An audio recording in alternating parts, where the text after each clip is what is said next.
Mr. Huff, and let's talk a little bit about interior partition walls. So in this video, we're going to edit a wall type, make a custom type, just because I want you to have that experience of going through and being able to look at what's there and go change things. We're also going to put the walls in where they connect to corners appropriately.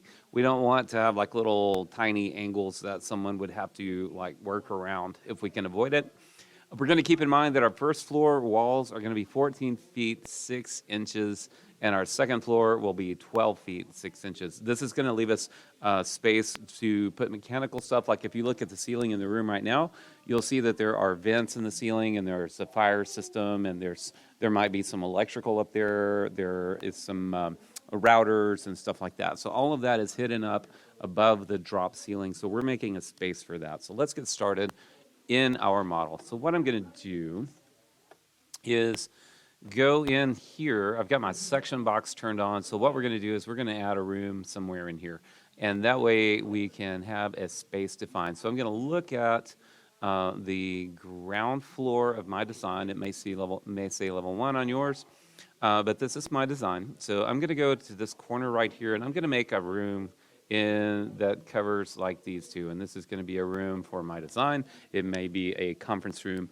That would be a pretty large room. It would be 55 feet by 20 feet, and that's a generous room. So what we're going to do is we're going to go choose wall. We're going to start, actually, before we do that, I want to look at one thing. Escape a little bit. Oh, that would be fine. Okay, we did a column wrap, right? So I'm going to look at the column wrap. I want to edit type. And in that, I want to make sure, okay, right here, our outside gypsum board thickness is 1/2 inch. So we're going to match that. So click OK and cancel. And what we're going to do is go find the one that says interior partition wall. And we want the one that says 4 7/8. Okay, so we're going to choose this one.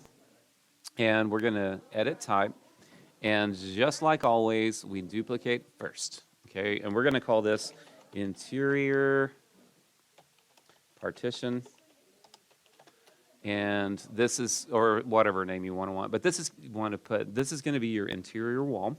So we're going to click OK, and then I like to run with a preview here so I know what I'm doing, what I'm looking at.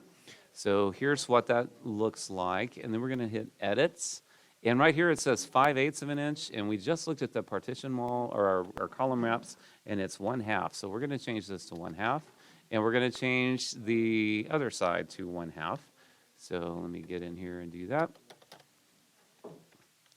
And where it has 3 5/8 inches thick for a metal stud, we're going to go ahead, just for the sake of changing things, we're going to make this 3 1/2 inches, which is kind of more in line with the typical construction stud. Okay, so now this matches everything. All right, so we're going to hit OK. We have our interior partition wall, and we're going to click OK.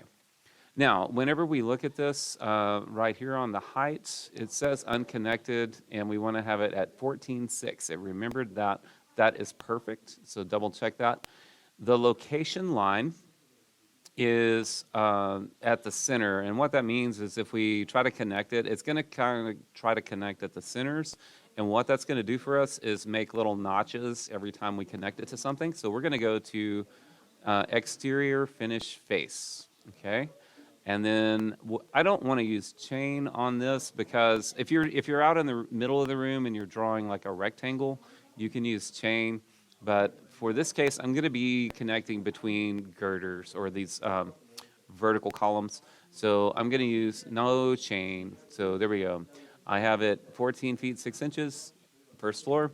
The exterior face is where we're going to connect, and it's not chained. Okay, so now I'm going to zoom in, and I'm going to click on this corner and drag across. You see how it's connecting right at that corner. So when we're done, we have a nice smooth line there, and that's exactly what we want, okay? And then I'm going to do another connection down here, or let's just go across. So I'm going to make kind of a big room here. So again, I'm going to go from this corner right there, and I'm going to go across over here and connect it, okay? Another way to do this would be to use a line.